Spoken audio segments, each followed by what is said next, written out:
Hai, masih bersama saya Mr. Z bicara. Tentu saja bicara tentang kebenaran berdasarkan fakta, data, dan realita. Saya masih penasaran apa sebenarnya yang dilakukan oleh Baim Wong yang katanya menerima informasi bahwa Paula Verhoeven selingkuh. Katanya. Ini terjadi pada November atau sebelum November 2023. Apakah kira-kira yang dilakukan oleh Baim Wong ketika itu? Saya ingin membacakan terlebih dahulu ulasan ini. Selanjutnya kita akan bahas setelah membacakan untuk Anda. Apa yang harus dilakukan suami ketika mendengar istri diduga melakukan selingkuh? Saya bacakan dulu ya. Persoalan yang sangat sensitif dalam rumah tangga adalah isu perselingkuhan. Sebagai suami, ketika mendengar dugaan bahwa istri melakukan perselingkuhan, tentu ini adalah ujian besar bagi kesabaran dan kebijaksanaan. Namun sebelum mengambil keputusan, penting untuk merujuk kepada ajaran Islam agar tindakan yang diambil sesuai dengan tuntutan syariah. 1. Menahan diri dan meminta bukti yang jelas. 1. Menahan diri dulu, kemudian meminta bukti yang jelas. Dalam Islam, menuduh seseorang berzina atau berselingkuh adalah perkara yang sangat serius. Tuduhan seperti ini memerlukan bukti yang sangat kuat.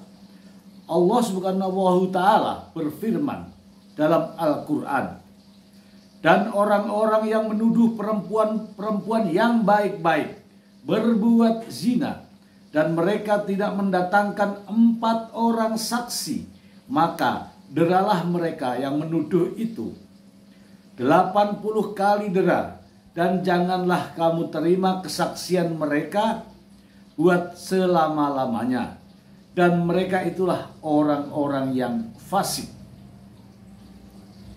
Jadi jelas ya. Ayat ini menunjukkan bahwa tuduhan zina tanpa bukti yang jelas dan kuat, yaitu 4 saksi yang adil, dilarang dalam Islam. Oleh karena itu, jika seorang suami mendengar isu atau gosip atau kabar bahwa istrinya berselingkuh, langkah pertama yang harus diambil adalah tidak terburu-buru membuat tuduhan tanpa bukti. Tuduhan tanpa bukti. 2. Memeriksa fakta dengan bijak.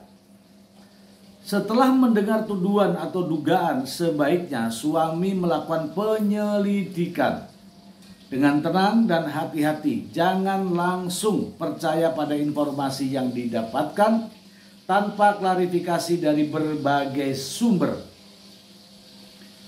Rasulullah Shallallahu Alaihi Wasallam bersabda, kamu harus bersikap berhati-hati dalam menilai, karena bisa jadi kamu melihat sesuatu keburukan padahal kebaikan, atau sebaliknya.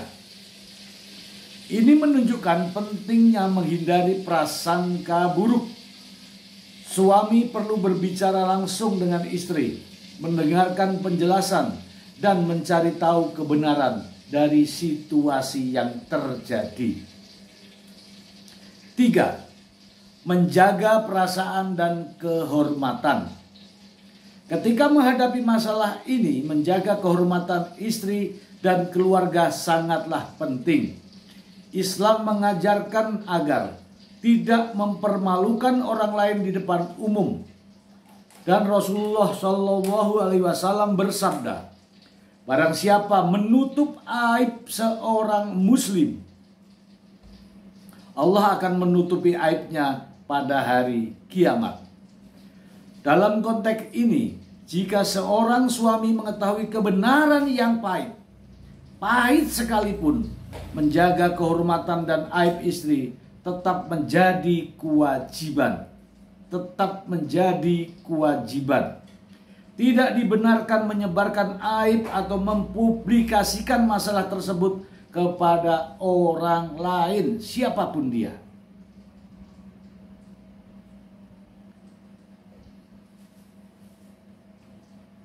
Empat, mengambil langkah syariat, li'an.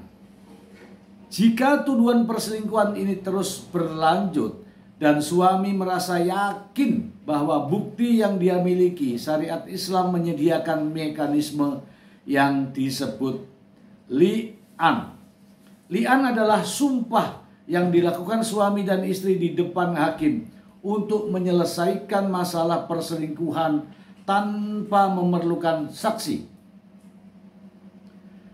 Dan Allah Subhanahu wa Ta'ala berfirman, dan orang-orang yang menuduh istrinya berzina, padahal mereka tidak mempunyai saksi-saksi selain diri mereka sendiri, maka persaksian orang itu ialah 4 kali bersumpah dengan nama Allah, bahwa sesungguhnya dia termasuk orang-orang yang benar.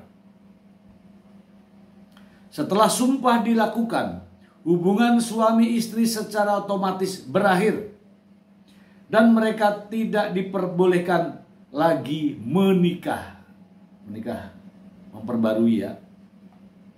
5. Bersabar dan berdoa. Jika dugaan perselingkuhan tersebut tidak terbukti atau tidak ada bukti yang jelas, suami harus memperbanyak bersabar dan berdoa agar Allah Subhanahu wa Ta'ala memberikan jalan keluar yang terbaik.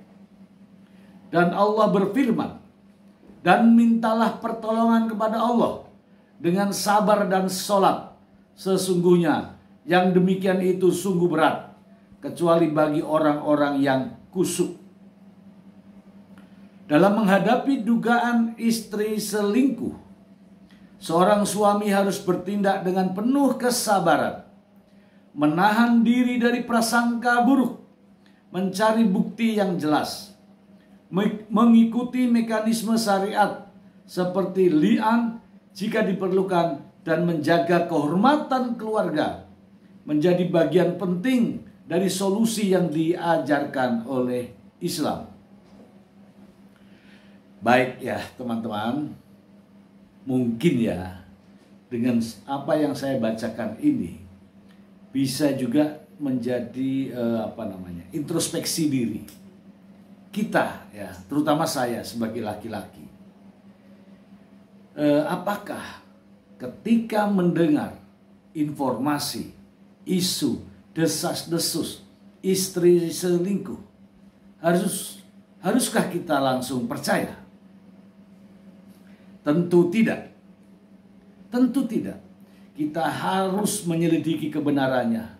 Kita harus mencari informasi perbandingan. Apakah benar bahwa istri kita selingkuh? Setelah kita mengetahui bahwa kebenarannya ternyata tidak, makanya jangan cepat-cepat terburu-buru mengambil keputusan. Silakan bertanyalah kepada orang-orang yang pandai, orang-orang yang tahu tentang apa-apa hukum dalam keluarga. Baiklah, bagaimana dengan Mbak Imbong? Apakah juga melakukan hal ini? Saya yakin Mbak Imbong lebih paham tentang ajaran ini. Mbak Imbong lebih paham tentang aturan ini. Dan saya yakin Mbak Imbong orang sabar.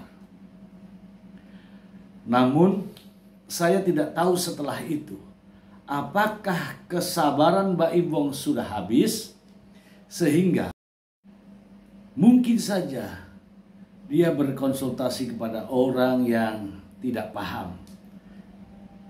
Mungkin, ya mungkin. Untuk tidak menjadi fitnah, mari kita simak sebelum rame-rame terkait dengan gugatan ini, gugatan cerai yang dilakukan oleh Mbak Imbong terhadap Paula. Ada tayangan berikut ini. Mari kita simak bersama. Ini ya salah satu postingan yang saya temukan. Mbak Imbong bertemu dengan Nikita Mirjani sebelum bertemu dengan pengacara Fahmi Bahmid. Mari simak yuk.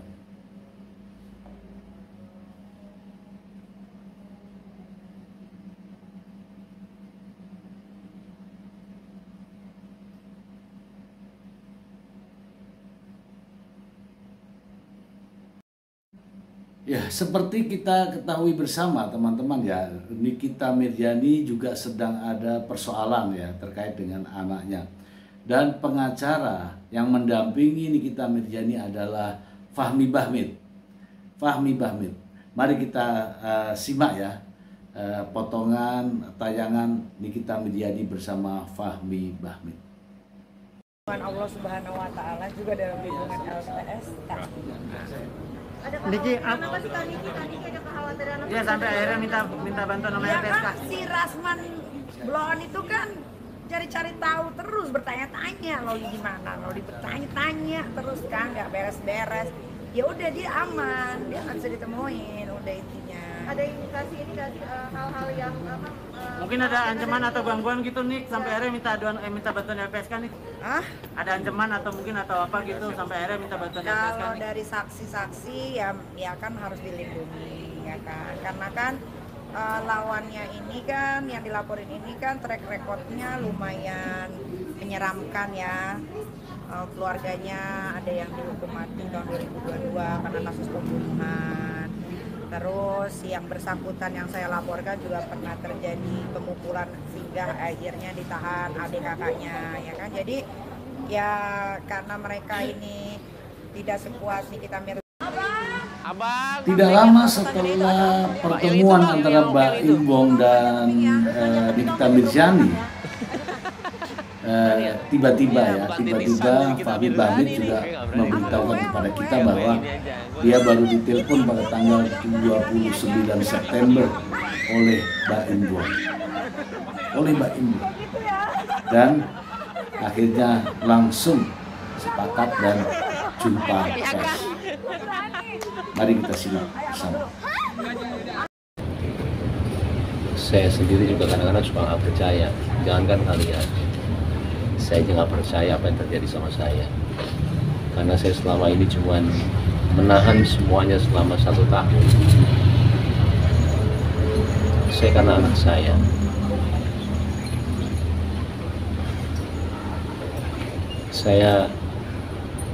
kalau udah bicara anak terus terang, apapun yang kalian mau bicara mengenai saya nggak ada masalah sama sekali. Saya tahan semuanya selama berita itu ada ya. Mau saya dibilang pelit, mau saya dibilang beda-beda dia sama orang lain, mau apapun itu saya nggak apa-apa.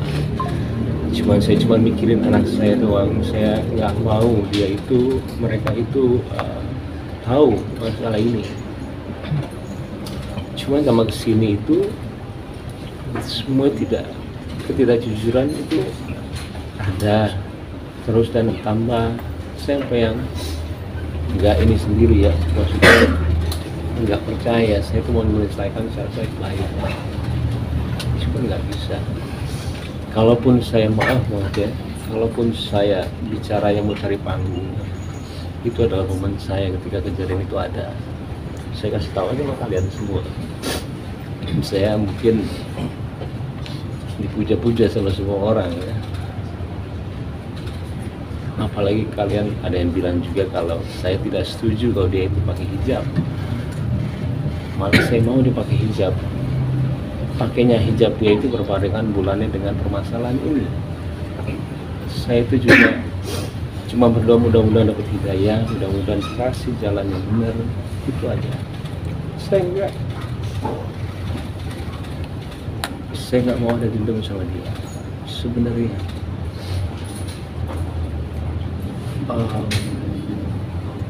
Apalagi dibilang, saya jujur selama hidup saya itu baru dibilang pelit sampai satu orang, itu istri saya sendiri.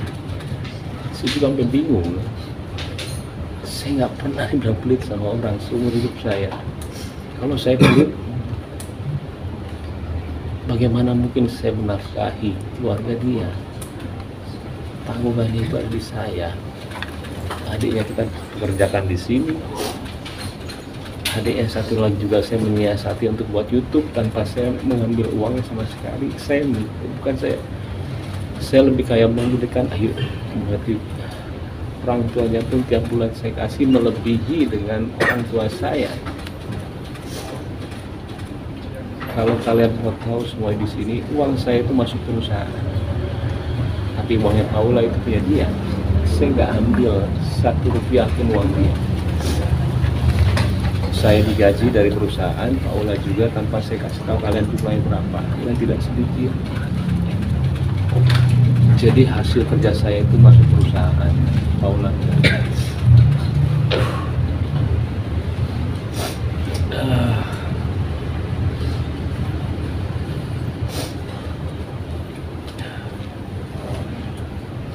Dan sebenarnya saya juga bingung ketika pembicaraan, maaf banget, harta gonong gini itu ada sebelum kita perceraian.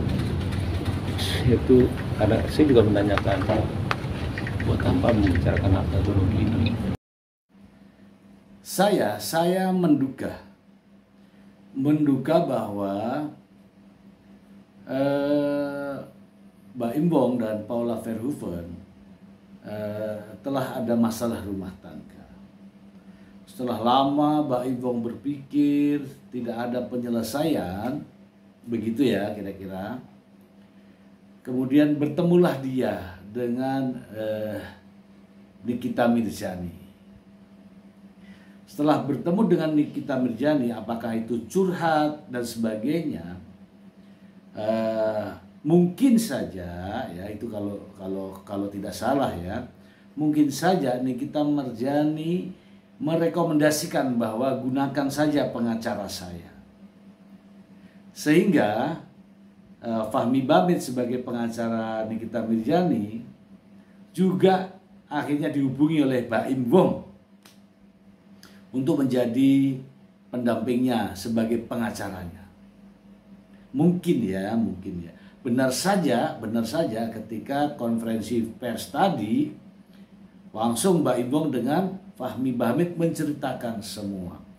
Dan apa-apa yang diceritakan oleh Mbak Imbong, yang dialami oleh Mbak Imbong dan diceritakan oleh Fahmi Bamit, saya juga yakin Nikita Mirzani pun tahu. Ya kan sudah jadi pengacaranya Nikita Mirzani lama, pasti Nikita Mirzani tahu. Gitu ya. Dan setelah itu ada juga seorang wanita yang bernama Vista Putri, juga bersuara di media sosial. Ternyata menurut saya menduga bahwa itu juga atas curhatan dari Mbak Imbong sendiri. Mari kita simak. Ya. Oh, berarti Berapa? Baik cerita berapa kemarin nominalnya? Enggak, aku nggak masuk 50-an kan kemarin bilang. Lebih. tapi berarti benar kalau misalnya si P ini membiayai inisial N ini. inisial N ini. Iya. Itu yang jadi trigger kecurigaan Mbak Im kali Kak. Artinya banyak Ya, pengeluaran. bukan kecurigaan Mbak Im lagi, karena aslinya sendiri yang ngomong. Oke. Dan ditunjukkan rekapannya. Mutasinya ada. Ada, rekapannya ada. Seberapa sering sih mungkin Paula ngirim uang transferan ke inisial N ini? Nggak ngerti ya, cuma aku lihat aja. Terus soal rumah juga tuh yang ditempatin Paula itu kan kabarnya Mas punya Baim ya. Ya Mbak Im. Mbak Im sempat ngomong sih. Lah ini rumah-rumah gue, Mbak Im cerita nih ke aku ya. Nah ini rumah-rumah gue ya, lu kalau ngapain lu nyuruh gue keluar gitu. Ini rumah-rumah gue kan gitu. Ya lu yang harusnya keluar gitu. Ini kata Mbak Im. Tapi akhirnya Baim ngalah, pindah Akhirnya keluar. Mbak Im ngalah. Terus anak-anak ikut kan? Anak-anak apa ngikut Mbak Im? Karena anak-anak nangis kata Mbak Im pada waktu itu. Gak mau ditinggal papahnya. Nah, ini semua adalah perkiraan saya. Benar atau salah, saya melihat dari jalannya ini ya, dan dibuktikan dengan adanya video-video dan juga penjelasan-penjelasan.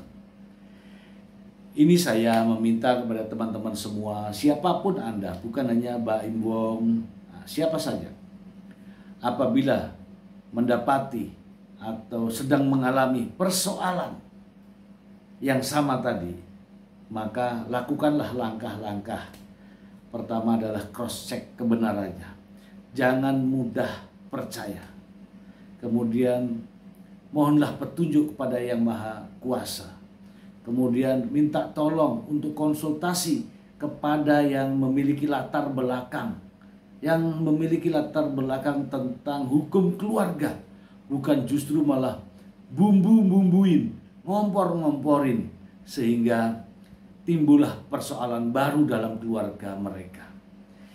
Intinya adalah jangan pernah menceritakan kondisi rumah tangga kita, aib kita kepada orang lain. Siapapun itu, ingat, lebih baik diselesaikan antara suami dan istri. Jangan langsung bercerita kepada orang lain yang akhirnya menimbulkan masalah baru. Semoga bermanfaat. Terima kasih.